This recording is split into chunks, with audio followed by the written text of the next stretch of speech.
Het jy geweet dat is werklik veiligheid 'n gedeelde verantwoordelikheid?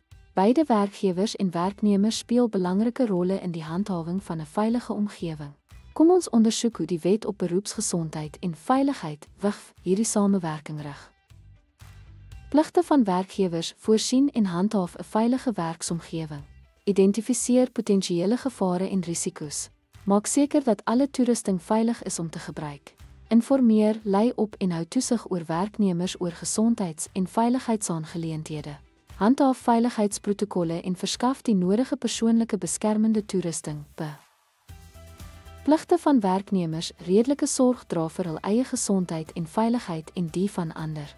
Werk saam met werkgewers aan veiligheidsmaatreëls.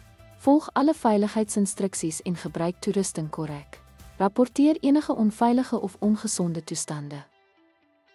Ten slotte, 'n gesamentlike poging deur werkgewers en werknemers is noodsaaklik om 'n veilige werkplikomgewing onder OSA te skep en te handhaaf.